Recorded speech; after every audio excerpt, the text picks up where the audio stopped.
There was so much in all that she didn't understand, and what she did understand, she wasn't very happy about. For example, this real union business, the Webleys were a real union. But there was more pressing business than her irritation, for example. What do you mean we're here to explain? Are you a gamer? He shook his head ruefully. Haven't got the patience for it. I'm an economist. Labor economist. I've spent a lot of time with BSN, working out strategy with her.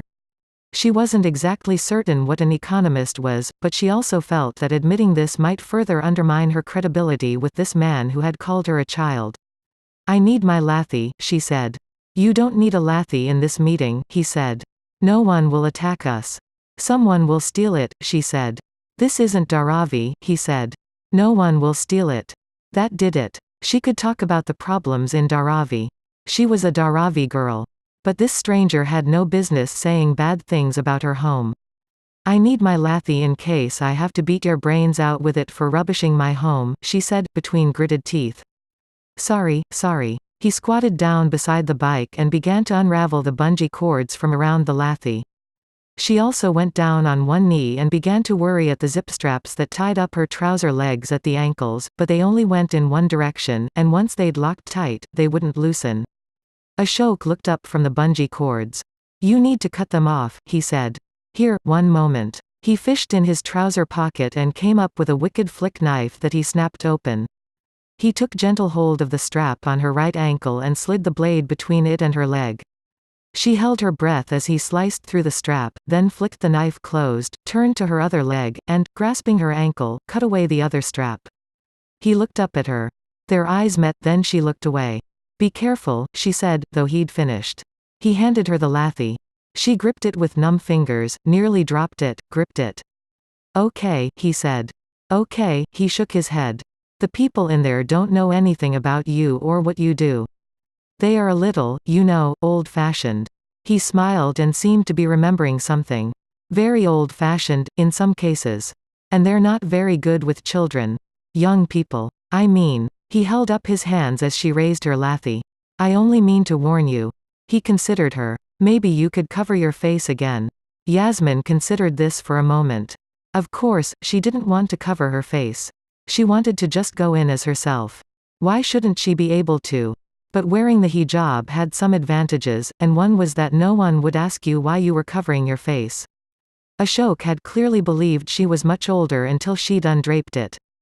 Wordlessly, she unpinned the fabric, brought it across her face, and repinned it. He gave her a happy thumbs up and said, All right. They're good people, Very good people. They want to be on our side.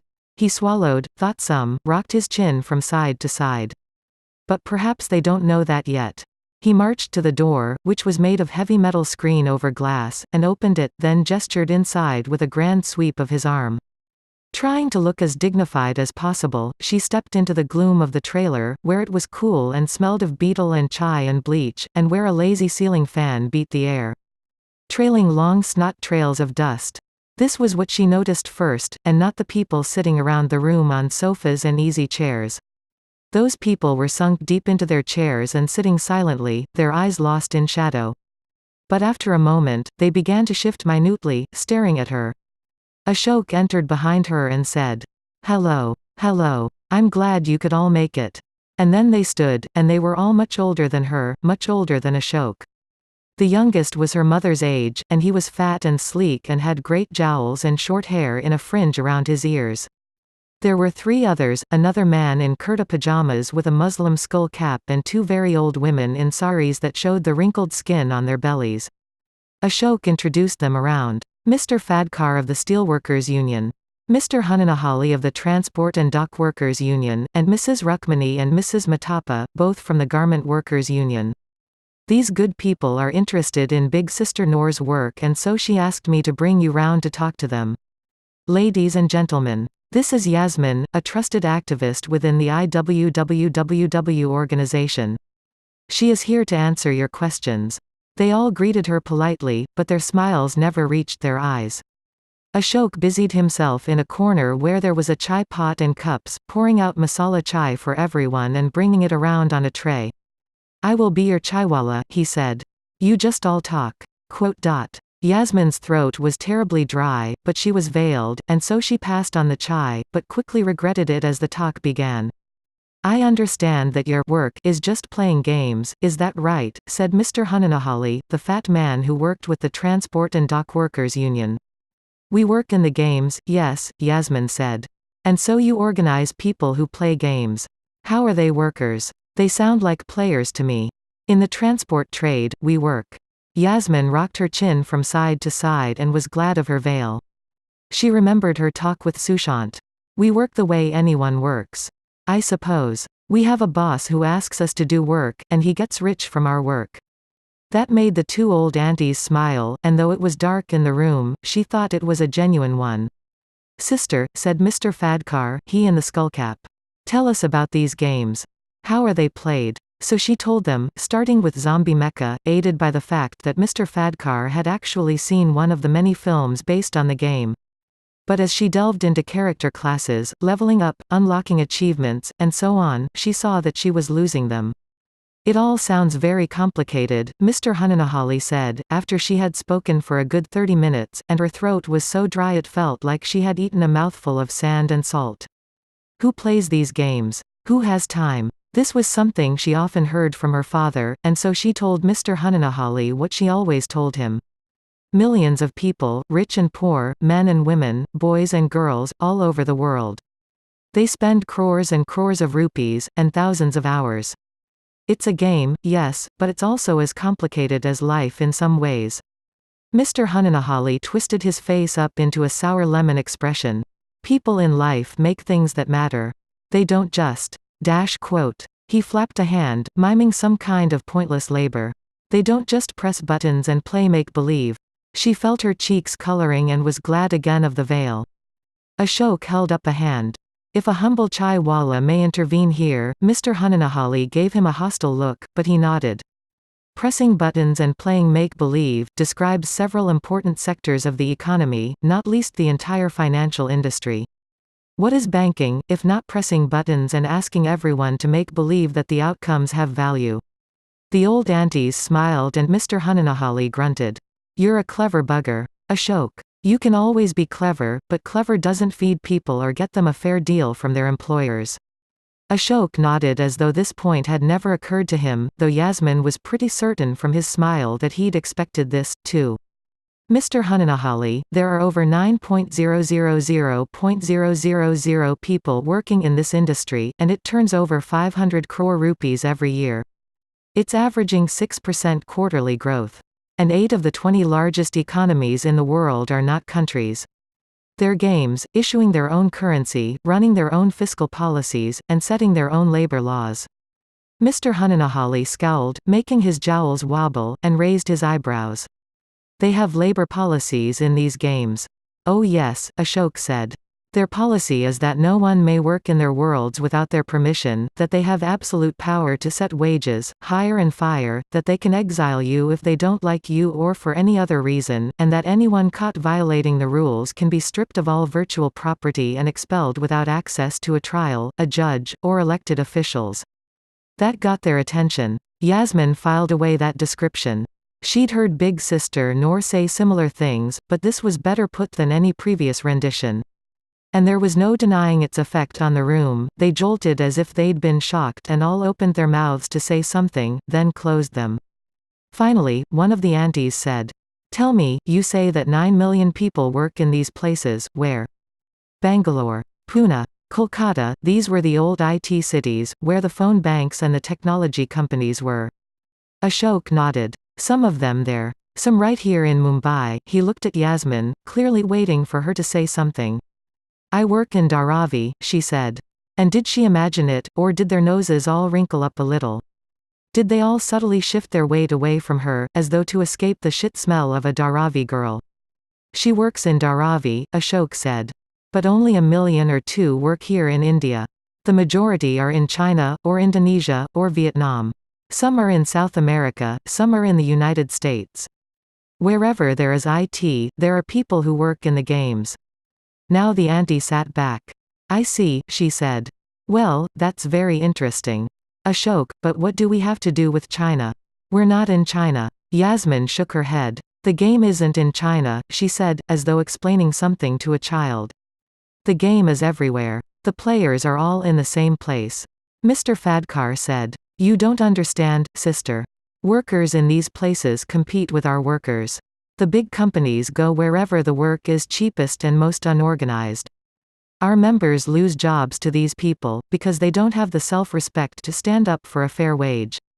We can't compete with the Chinese or the Indonesians or the Vietnamese, even the beggars here expect better wages than they command. Mr. Hunanahali patted his belly and nodded. We are Indian workers. We represent them. These workers, what happens to them, it's none of our affair. Ashok nodded. Well, that's fine for your unions and your members. But the union that Yasmin works for. Mr. Hunanahali snorted, and his jowls shook. It's not a union, he said. It's a gang of kids playing games. It's tens of thousands of organized workers in solidarity with one another, Ashok said, mildly, as though he was a teacher correcting a student. In 14 countries. Look, these players. They're already organized in guilds. That's practically unions already. You worry that union jobs in India might become non-union jobs in Vietnam. Well, here's how you can organize the workers in Vietnam, too. The companies are multinational, why should labor still stick to borders? What does a border mean, anyway? Plenty, if the border is with Pakistan. People die for borders, Sonny. You can sit there, with your college education, and talk about how borders don't matter, but all that means is that you're totally out of touch with the average Indian worker. Indian workers want Indian jobs. Not jobs for Chinese or what have you. Let the Chinese organize the Chinese. They are, Yasmin broke in. They're striking in China right now. A whole factory walked out, and the police beat them down. And I helped them with their picket line. Mr. Hunanahali prepared to bluster some more, but one of the old aunties laid a frail hand on his forearm. How did you help with a picket line in China from Dharavi, daughter? And so Yasmin told them the story of the Battle of Mushroom Kingdom, and the story of the Battle of Shenzhen, and what she'd seen and heard. Wildcat strikes, Mr. Hunanahali said. Craziness. No strategy. No organization. Doomed. Those workers may never see the light of day again. Not unless their comrades rally to them, Ashok said. Comrades like Yasmin and her group. You want to see something workers are prepared to fight for. You need to get to an internet cafe and see. See who is out of touch with workers. You can talk all you want about Indian workers, but until you find solidarity with all workers, you'll never be able to protect your precious Indian workers. He was losing his temper now, losing that schoolmasterish cool. Those workers got bad treatment from their employer, so they went out. Their jobs can just be moved, to Vietnam, to Cambodia, to Dharavi, and their strike broken. Can't you see it? We finally have the same tools as the bosses. For a factory owner, all places are the same, and it's no difference whether the shirts are sewn here or there, so long as they can be loaded onto a shipping container when it's done. But now, for us, all places are the same too. We can go anywhere just by sitting down at a computer. For 40 years, things have gotten harder and harder for workers, now it's time to change that. Yasmin felt herself grinning beneath the veil. That's it. Ashok, give it to him. But then she saw the faces of the old people in the room, stony and heartless. Those are nice words, one of the aunties said. Honestly, it's a beautiful vision. But my workers don't have computers. They don't go to internet cafes. They dye clothing all day. When their jobs go abroad, they can't chase them with your computers. They can be part of the Webleys too, Yasmin said. That's the beauty of it. The ones who work in games, we can go anywhere, organize anywhere, and wherever your workers are, we are too. We can go anywhere, no one can keep us out. We can organize dyers anywhere, through the gamers. Mr. Hunanahali nodded. I thought so. And when this is all done, the Webleys organize all the workers in the world, and our unions, what happens to them? They melt away. Or they're absorbed by you. Oh yes. I understand very well. A very neat deal all around. You certainly do play games over there at the Webleys. Ashok and Yasmin both started to speak at once, then both stopped. Then exchanged glances. It's not like that, Yasmin said. We're offering to help. We don't want to take over. Mr. Hunanahali said. Perhaps you don't, but perhaps someone else does. Can you speak for everyone? You say you've never met this big sister nor of yours, nor her lieutenants, the mighty whatever and just Bob. I've met them dozens of times, Yasmin said quietly. Oh, certainly. In the game. What is the old joke from America? On the internet, nobody knows you're a dog. Perhaps these friends of yours are old men or little children. Perhaps they're in the next internet cafe in Dharavi. The internet is full of lies and tricks and filth, little sister. Quote. Her back stiffened. It was one thing to be called sister, but little sister wasn't friendly. It was a dismissal. And who's to say you haven't fallen for one of these tricks? Ashok held up a hand. Perhaps this is all a dream, then. Perhaps you are all figments of my imagination. Why should we believe in anything, if this is the standard all must rise to? I've spoken to Big Sister Noor many times, and to many other members of the IWWWW around the world. You represent 2 million construction workers, how many of them have you met? How are we to know that they are real? This is getting us all nowhere, one of the aunties said. You were very kind to come and visit with us. Ashok, and you, too. Yasmin. It was very courteous for you to tell us what you were up to. Thank you. Wait, Ashok said. That can't be all. We came here to ask you for help, for solidarity. We've just had our first strike, and our executive cell is offline and missing. Yasmin turned her head at this. What did that mean? And we need help, a strike fund, administrative support, legal assistance. Quote. Out of the question, Mr. Hananahali said. I'm afraid so, said Mr. Fadkar. I'm sorry, brother. Our charter doesn't allow us to intervene with other unions, especially not the sort of organization you represent. It's impossible, said one of the aunties, her mouth tight and sorry. This just isn't the sort of thing we do. Ashok went to the kettle and set about making more chai. Well, I'm sorry to have wasted your time, he said. I'm sure we'll figure something out. They all stared at one another. Then Mr. Hananahali stood with a wheeze, picking up an overstuffed briefcase at his feet and leaving the little building. Mr. Fadkar followed, smiling softly at the aunties and waving tentatively at Yasmin. She didn't meet his eye. One of the aunties got up and tried to say something to Ashok, but he shrugged her off. She went back to her partner and helped her to her old, uncertain feet. The pair of them squeezed Yasmin's shoulders before departing. Once the door had banged shut behind them, Ashok turned and hissed Bainchot at the room. Yasmin had heard worse words than this every day in the alleys of Dharavi and in the game room when the army was fighting, and hearing it from this soft boy almost made her giggle. But she heard the choke in his voice, like he was holding back tears, and she didn't want to smile anymore. She reached up and unhooked her hijab, repinning it around her neck, freeing her face to cool in the sultry air the fan whipped around them. She crossed to Ashok and took a cup of tea from him and sipped it as quickly as she could, relishing the warm wet against her dry, scratchy throat. Now that her face was clear of hijab, she could smell the strong reek of old beetle spit, and saw that the baseboards of the scuffed walls were stained pink with old spittle. Ashok, she said, using the voice she'd used to enforce discipline in the army. Ashok, look at me. What was that meeting about? Why was I here? He sat down in the chair that Mr. Fadkar had just vacated and sipped at his chai. Oh, I've made a bloody mess of it all. I have, he said. Ashok, she said, that stern note in her voice. Complain later. Talk now. What did you just drag me halfway across Mumbai for? I've been working on this meeting for months, ever since Big Sister Noor asked me to. I told her that I thought the trade unions here would embrace the Webleys, would see the power of a global labor movement that could organize everywhere all at once. She loved the idea, and ever since then, I've been sweet-talking the union execs here, trying to get them to see the potential. With their members helping us, and with our members helping them, we could change the world. Change it like that. He snapped his fingers. But then the strike broke out, and Big Sister Noor told me she needed help right now, otherwise those comrades would end up in jail forever, or worse. She said she thought you'd be able to help, and we were all going to talk about it before we came down, but then, when I was riding to get you. Quote. He broke off, drank chai, stared out the grimy, screened-in windows at the manicured grounds of the film studio. I got a call from the mighty Krang. They were beaten. Badly. All three of them, though Krang managed to escape. Big Sister Noor is in hospital, unconscious. The mighty Krang said he thought it was one of the Chinese factory owners. They've been getting meaner, sending in threats. And they've got lots of contacts in Singapore. Yasmin finished her chai. Her hair itched with dust and sweat. And she slid a finger up underneath it and scratched at a bead of sweat that was trickling down her head. All right, she said. What had you hoped for from those old people? Money, he said. Support. They have the ear of the press.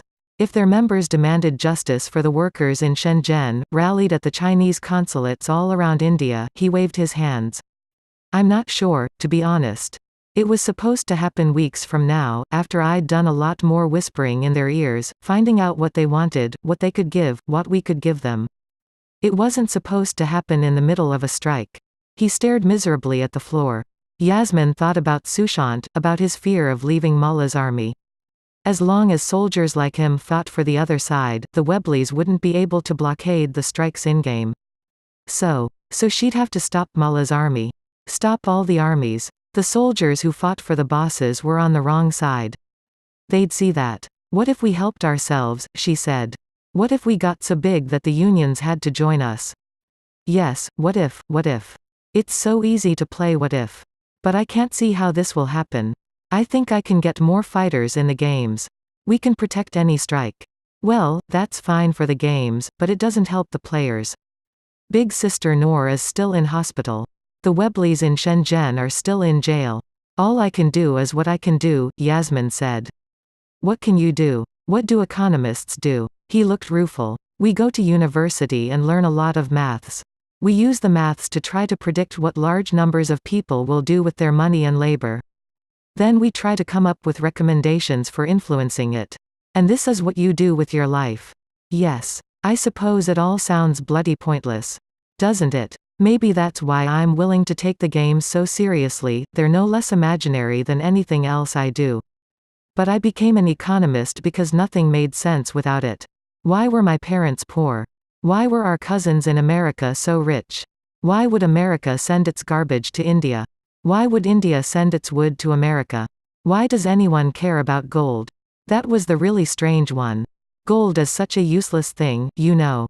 It's heavy. It's not much good for making things out of, too soft for really long-wearing jewelry. Stainless steel is much better for rings. He tapped an intricate ring on his right hand on the arm of the chair.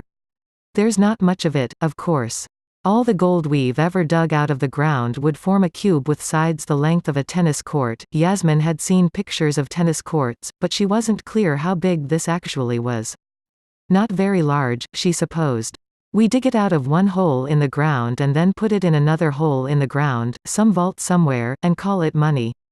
It seemed ridiculous. But everyone knows gold is valuable. How did they all agree on this?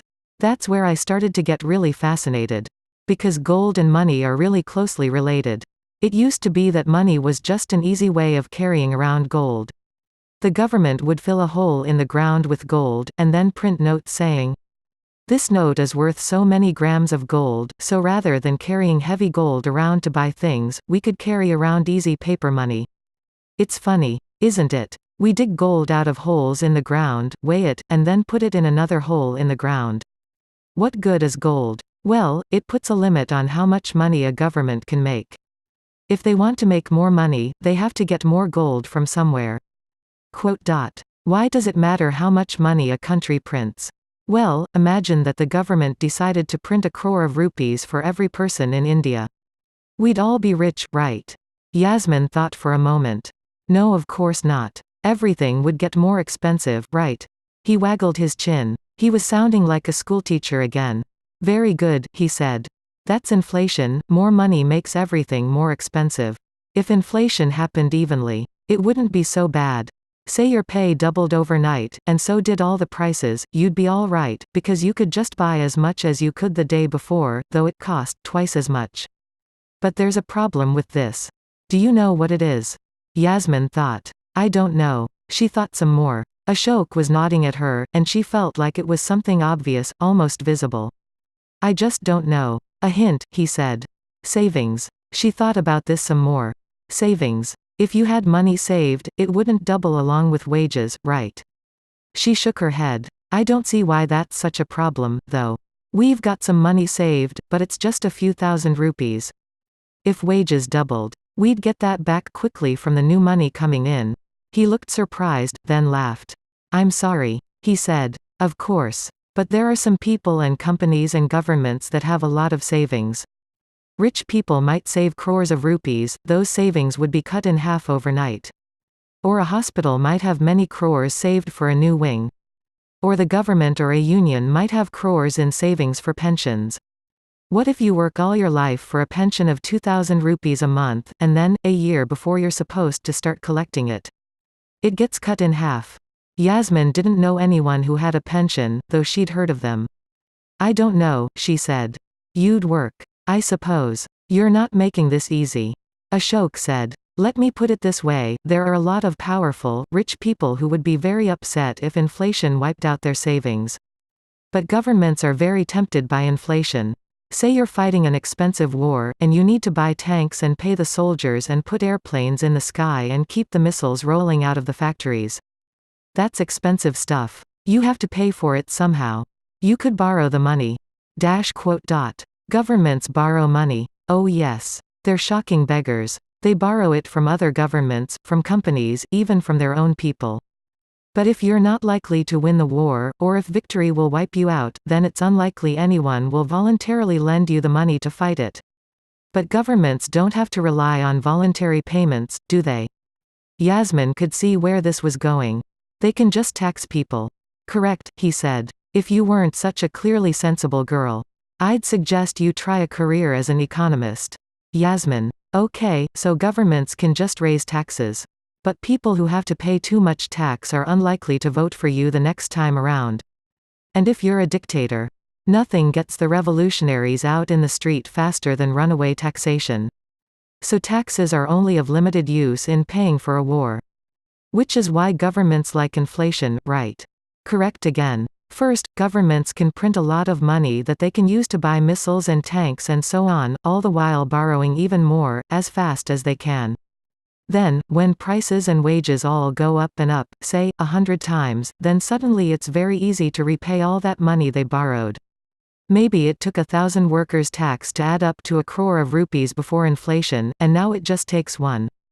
Of course, the person who loaned you the money is in trouble, but by that time, you've won the war, gotten re-elected, and all without crippling your country with debt." Bravo. Yasmin turned this over. She found it surprisingly easy to follow. All she had to do was think of what happened to the price of goods in the different games she played, going up and down, and she could easily see how inflation would work to some players' benefit and not others. But governments don't have to use inflation just to win wars, do they? She thought of the politicians who came through Dharavi, grubbing for the votes the people there might deliver. She thought of their promises. You could use inflation to build schools, hospitals, that sort of thing. Then, when the debt caught up with you, you could just use inflation to wipe it out. You'd get a lot of votes that way. I'm quite sure. Oh yes. That's the other side of the equation. Governments are always trying to get re-elected with guns or butter, or both. You can certainly get a lot of votes by buying a lot of inflationary hospitals and schools, but inflation is like fatty food, you always pay the price for it eventually. Once hyperinflation sets in, no one can pay the teachers or nurses or doctors, so the next election is likely to end your career. But the temptation is powerful. Very powerful. And that's where gold comes in. Can you think of how? Yasmin thought some more. Gold, inflation, gold. They danced in her head. Then she had it. You can't make more money unless you have more gold, right? He beamed at her. Gold star, he said. That's it exactly. That's what rich people like about gold. It is a disciplinarian, a policeman in the treasury, and it stops government from being tempted into funding their folly with fake money. If you have a lot of savings, you want to discipline the government's money printing habits, because every rupee they print devalues your own wealth. But no government has enough gold to cover the money they've printed. Some governments fill their vaults with other valuable things, like other dollars or euros. So dollars and euros are based on gold, then? Not at all, no, they're backed by other currencies, and by little bits of metal, and by dreams and boasts. So at the end of the day, it's all based on nothing. Just like game gold, she said. Another gold star. Even gold isn't based on gold. Most of the time, if you buy gold in the real world,